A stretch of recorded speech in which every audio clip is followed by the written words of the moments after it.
Son las 7:30 en la línea José Luis Montenegro, ya lo conoce y lo identifica usted perfectamente bien, especialista en seguridad y autor de varios libros de los Chapitos. Pues ya hablábamos ayer, bueno, hablabas tú, querido José Luis, de Dámaso López Serrano, alias el Minilic. Hablábamos respecto a las consideraciones que podría tener la autoridad de Estados Unidos con el Chapito, si colabora con cierta información, porque pues se ha dado a conocer que ya no va a enfrentar la pena de muerte.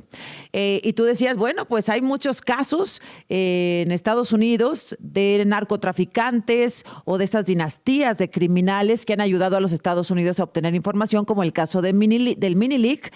Y bueno, pues horas después nos enteramos que se declaró culpable. José Luis, ¿cómo estás? Buenos días. Buenos días, Azucena, gracias por la invitación. Sí, justamente ayer lo comentábamos, recordábamos el caso en específico del Minilic, quien se entregó voluntariamente en julio de 2017, tú recordarás, obtiene su libertad 5 años después, en el año 2022, y de forma irónica este personaje, y ya decíamos ayer, yo decía baboso, ¿no? Este sujeto, decía de forma irónica, regresó a operar una red criminal de tráfico de fentanilo internacional en suelo estadounidense. Imagínate. Con el apoyo de su hermano Jesús, esto es muy importante, con el apoyo de su hermano Jesús en México, y por este hecho fue detenido en diciembre de 2024. También recordarle a la audiencia que en ese mismo mes, en ese mismo año, diciembre de 2024, la presidenta Claudia Sheinbaum expidió una orden e impulsó una orden de extradición en su contra porque él es presuntamente el asesino intelectual, el asesino intelectual de Javier Valdés Cárdenas, el periodista, gran amigo, fundador del semanario Río 12. Bueno, pues ahora vemos que alcanza un nuevo acuerdo de culpabilidad con la justicia norteamericana, y esto es un hecho sin precedentes, Azucena, porque es un capo mexicano que no solo logró engañar a las autoridades de otro país, sino que reincidió a pesar de haber purgado ya una condena por 17 cargos de delincuencia organizada, se convierte en testigo protegido, no le importa y nuevamente vuelve a cometer estos ilícitos. Y está posiblemente, no sé, ante la posibilidad de volver a llegar a un acuerdo. Totalmente, en un documento que, sí, la verdad es que a mí me parece, y lo hablábamos ayer, es una doble moral y una hipocresía del gobierno de Estados Unidos, sí apoyar con táctica, con estrategia, con inteligencia al gobierno de México, y por otra parte sí sentarse a negociar con personajes como el Minilic, que no solamente son narcos, sino que reinciden en su actividad narco. En Estados Unidos, en donde teóricamente hay cero tolerancia, y Donald Trump, bueno, se llena la boca diciendo que el problema lo tenemos en México y no en Estados Unidos, y el señor operaba ahí. Exactamente, y en un oficio que lanza ayer la Corte de Distrito de Virginia, dice que pues, López Serrano fue acusado de conspiración para distribuir 400 gramos o más de una mezcla y sustancia que contenía una cantidad detectable de fentanilo. Esto significa que el próximo 5 de septiembre él va a cambiar su declaración de no culpable a culpable en una audiencia que ya está programada. Insisto, es un caso sin precedentes de un narcotraficante que ya ha alcanzado este pacto con las autoridades estadounidenses, y a ver, cuando se vuelven testigos protegidos, a Azucena, les dan casa, les dan una especie de sueldo o prima mensual para que se mantengan en lo que se reinsertan a la sociedad. En algunas ocasiones les cambian la identidad, ¿no?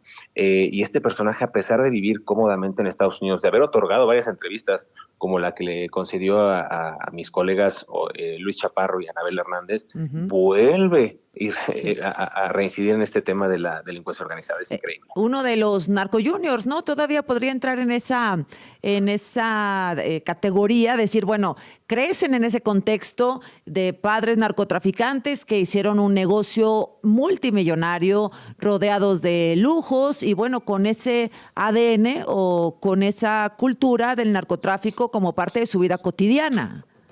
Totalmente, en ese ADN criminal que bien mencionas, pues ya traían en el apellido, parecería que la sentencia, ¿no?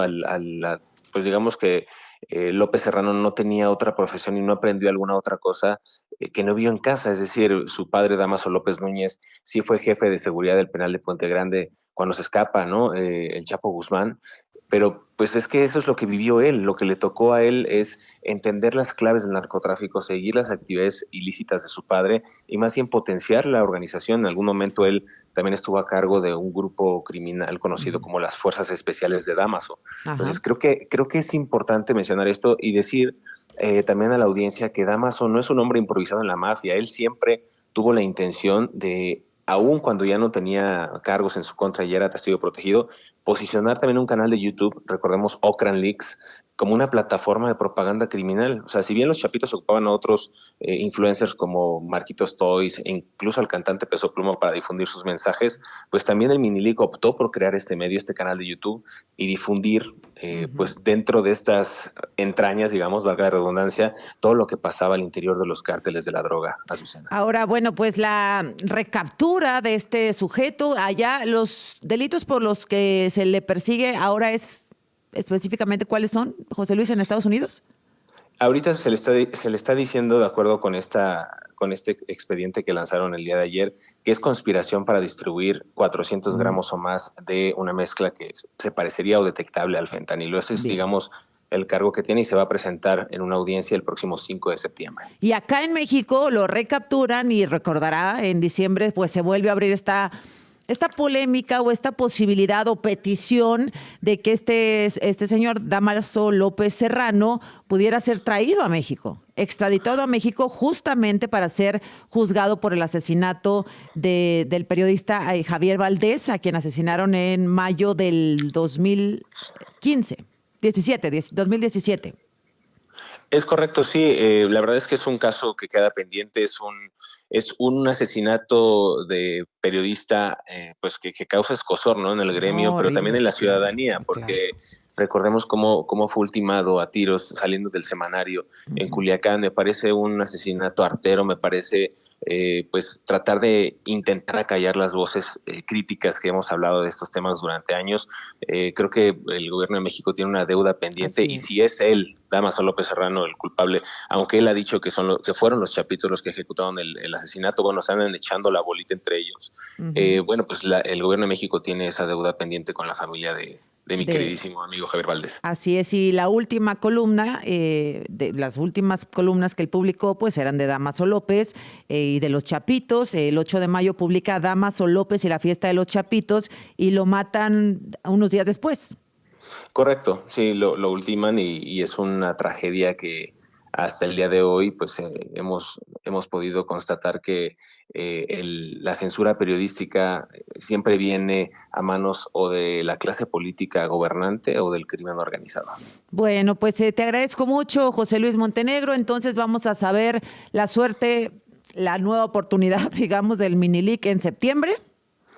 Sí, caray, el 5 de septiembre de 2025, pero yo decía ayer en un espacio informativo que parece que tenemos cobertura del crimen organizado durante todo el año. Sí. El 2 de junio es la audiencia de Joaquín Guzmán López, el 16 de junio es la audiencia para el Mayo Zambada, el 9 de julio es la audiencia de Ovidio y bueno, el 5 de septiembre es la audiencia de Minilic. Del Minilic. Bueno, pues si es posible y tienes oportunidad, hablamos el lunes para el tema del Chapito.